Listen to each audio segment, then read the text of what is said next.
Focusing now on Northern Africa and the Middle East, from immigration to ISIL. We'll touch base on these topics with a renowned guest on the subject, Dr. Frank Romano. He's the author of several books on the Middle East and a professor of law and history at the University of Paris and a lawyer in both France and the United States. Thanks so much for joining us, Frank. Pleasure.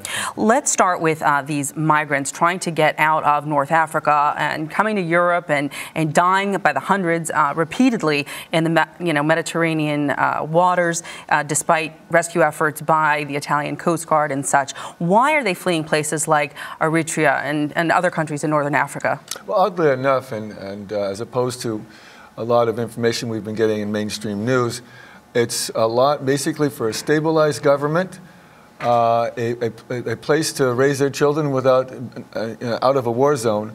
And the last reason is for economic reasons, of course, but it's not, as most people think, for economic reasons first, not so. Which is typically why people would come. But yes. we know that in a case like Eritrea, for example, they're under forced military, compulsive military obligations there. And a lot of them feel as though they're being persecuted in a way by their own government. So isn't that cause to actually migrate and be allowed into countries where you do, in fact, successfully migrate, and in fact you don't perish at sea? Absolutely. I mean, I'm an immigration lawyer, and you have a reasonable fear of persecution, which they clearly can show, also gives them the right to file for an official claim for political asylum.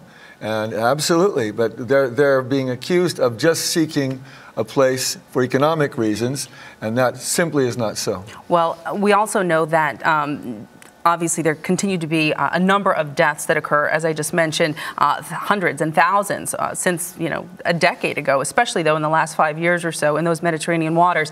Talk to me about what the Italian Coast Guard is now not doing, because they've scaled back their operations off the island of Lampedusa, where they've rescued so many folks. Well, they've had official effort, an effort team to get out there and in a very timely way to help the victims of shipwreck and help those even in the ship that hasn't wrecked get to shore. And now they're scaling back, and I think a lot of it has to do with the inaction of the European Union. They're looking to be subsidized and to pressure the European Union to subsidize their efforts.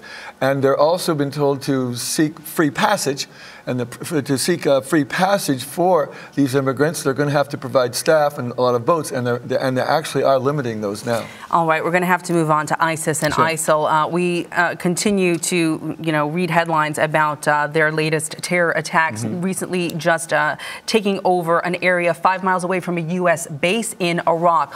What was the purpose there, and what do we have to fear in their latest pushes forward? Well, and Anbar province is about 100 miles away from Baghdad, and there's a base where about over 300 American soldiers are training Iraqi soldiers.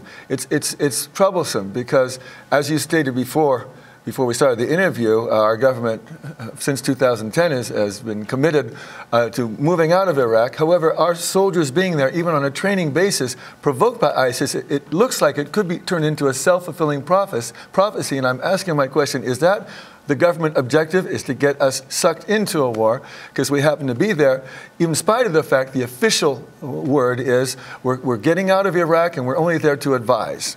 Well, we know that ISIS, though, continues to be very successful at recruiting and spreading its recruiting tactics throughout many countries now, including, Libya, other places within the Middle East, just as the U.S. and other Western areas are pulling out of their embassies in Yemen. What does this mean? Are we going to go back to a full-scale war in Iraq? Well, I think the Western countries, including the United States, have got to start working. This is the reason why, I think, one of the reasons why ISIS and other extremist groups are recruiting Hezbollah and others, Hamas, is that we're not working enough with the non-Islamist groups.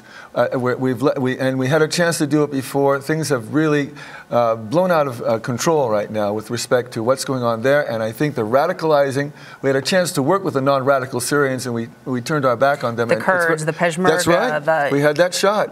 And now we had a declaration from the White House saying, well, let's start working with the non-Islamists.